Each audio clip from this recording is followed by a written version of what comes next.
So when you start using a little bit of each gift, you start seeing better things come in your life.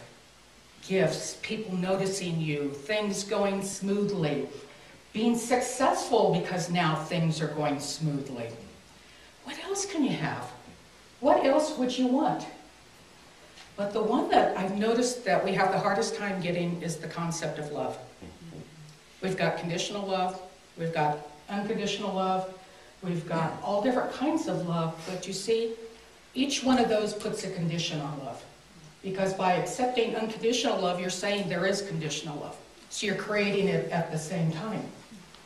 We really want to get to omni love, where it just is all love. One of the God attributes, an omni love. That means I can love you no matter what you're doing. I don't have to like what you're doing. But we get this thing that we're taught, but we don't bring it into our life. You know, I love you, but I don't like you. Separating the behavior from the person, but we don't make that part of our lifestyle, part of our life living, our Thanksgiving, how we live and do it all the time. Omni love is, I love you no matter what. And this world needs a lot of that. Think about how many stories have you heard where someone goes and plays something with a pro, whether it's tennis, or it's golf, or it's anything, and they play up to the standard of the pro. We know that people will see us in the way that we see ourselves. If they're seeing us in the way that we see ourselves, and we have ourselves at a higher level of consciousness, that means they've got it in them or they couldn't see it. It would be something unrecognizable to them. So by the better we are using these gifts and bringing our life into alignment, the better the whole world is. And we can start helping heal the whole planet by healing ourselves and having it go out. Going back to social media, it's a frequency. We can empower our frequency of our computers, our emails, our words, what we put on social media. We can make a difference by using these gifts of God and thinking of omni love, loving everything. Well, what can you love? I don't like what they're doing. How do I find that? You find that by recognizing that Source God is in everything. Every little minuscule piece of anything is made out of that. You recognize that in them. I don't like what you're doing, but I see the divine in you. And maybe by my seeing in it and my gifting love and being love unfolding, and it's not an ego thing. Not when it's a lifestyle. You're not thinking, oh, people are going to think that I'm really good because here's this poor downtrodden person and I'm seeing something in them. It's about loving people exactly where they are. My mom used to say, well, the sons of bitches are perfect for their stage of development. That's how she works with everybody's perfect. And get back to that. They are perfect for the stage of development. If someone is a successful murderer, they've done murdering just about the best they can do, I think, if they were successful. So it changes the way that you look things a little bit. That doesn't mean you're approving of what they did. That doesn't mean anything. You're just accepting the fact that person chose to use their gifts in that way, and this is how they ended up, but they still are God. So you step back to just have facts. You're not going to judge. We get rid of this judgment that makes us better and them less.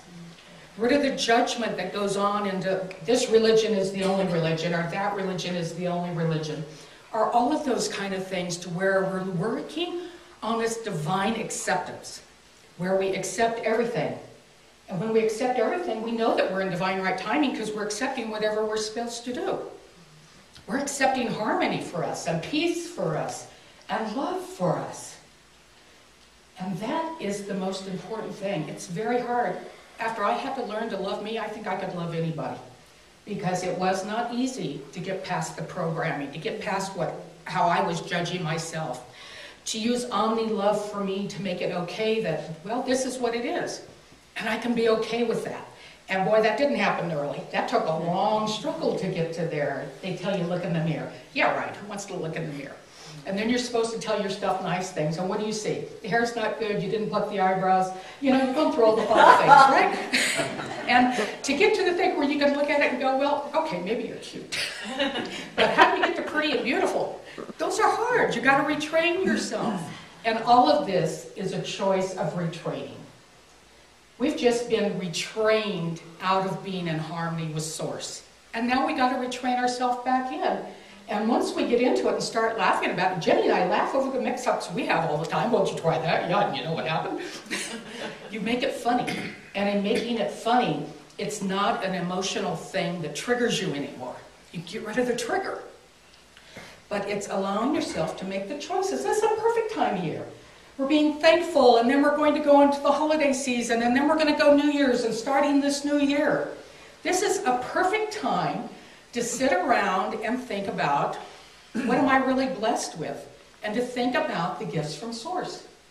How can I use more of these gifts? And you'll come up with them over the week. Oh, you know, there's that one. There's that one. There's more than I talked about. How are you going to use those? What are you going to do with them?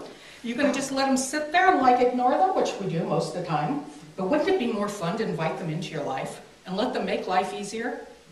When my life is in divine right action, divine right timing, divine right order, it flows. And I got to tell you, that's a lot easier. They're worrying about, am I leaving on time, and am I going to be there, and what's going to happen? In divine right order, if I'm late, the other person is late. It works. No one is harmed. It's a harmonic way for it to be. Life doesn't have to be hard unless we make it hard. And I made mine hard. My sister asked me one time, when are you going to get through making it hard and try it easier? But I was so used to being in trouble, so used to not liking myself, so used to all of those things that it was hard to not make it hard, if that makes sense.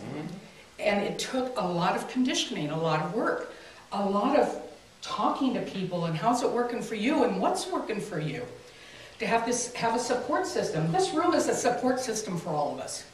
You can come in here and talk about these things and people just laugh and enjoy it with you. It's not a bad thing. You don't know what that's worth its weight in gold. That's better than diamonds. To have that where you can go and people accept you and love you and they look at you in the eye and it's all okay. So when you're having Thanksgiving this weekend, no matter what your family's saying around the table, take a minute to yourself and also say, and I'm thankful for the gifts from Source. Because when I'm in line with them, then the world's a wonderful place to be. And people are glad to have me in it. And that is a good thing to be thankful for. Thank you.